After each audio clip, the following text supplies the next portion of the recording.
نماز تسبیح یہ بھی ان مسائل میں سے ہے جن پر عام طور پر دینی طبقہ بڑے جھگڑے کرتا رہتا ہے اور ایک دوسرے کے خلاف بیان بازی اور فتویٰ سازی کرتا رہتا ہے.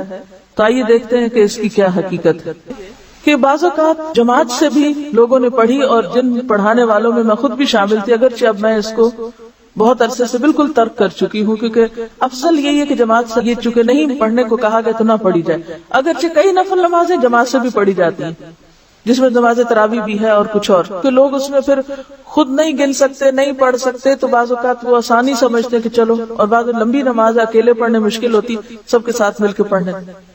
تو اس کے لیے بھی جس کو سامنے رکھ کے میں عمل کرتی تھی وہ یہ کہ نفل نماز چونکہ جماعت سے پڑھی گئی ہے اور یہ بھی ایک نفل نماز ہے تو کوئی حرج نہیں اگر کوئی جماعت سے بھی پڑھ رہا ہے، لیکن پھر بھی بہتر یہی ہے کہ آپ الگ پڑھیں، اور کم از کم مجھ جیسے لوگ اس چیز کو اتنی ہوا نہ دیں.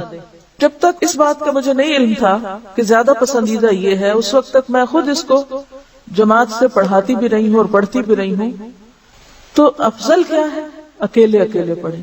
تو اس میں یہ ہے کہ بہرحال پھر بھی میں یہ کہوں گی کہ نفل نماز کی چونکہ جماعت سے پڑھنے کی رخصت موجود ہے، تو کبھی اگر کسی نے ایسا کر لیا تو ہم اس کو حرام یا بدعت یا ایسا نہیں قرار دیں گے.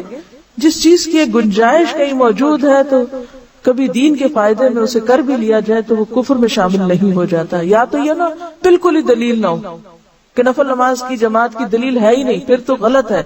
لیکن اگر دلیل ہے، جیسے عثمان بن مالک کی روایت میں آتا ہے، انہوں نے اپنے گھر کے ایک حصے کو مسجد بنانا چاہا تو آپ کو دعوت دی، آپ تشریف لائے، سب لوگ اکٹھے ہوئے تو آپ نے فرض نماز کے علاوہ ایک وقت میں نفل وہاں باجماعت پڑھائے. اسی طرح حضرت انس کے گھر گئے کہ آپ حضرت انس آگے تھے، پھر وہ پیچھے خاتون تھی.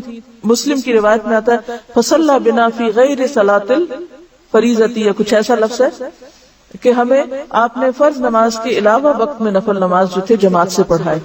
تو اکا دکا اگر مثالیں ملتی ہیں تو کبھی اکا دکا دفعہ اگر آپ ایسا بھی کر لیں تو گناہ میں شامل نہیں ہوگا. ہاں یہ ضرور خیال کریں کہ نوافل فرائض پر نہ چھا جائیں، کہ لوگ فرض بھول جائیں اور نفل کی طرف چل پڑیں، بلکہ نفل کے لیے آئیں تو ان کو فرض یاد دلائیں.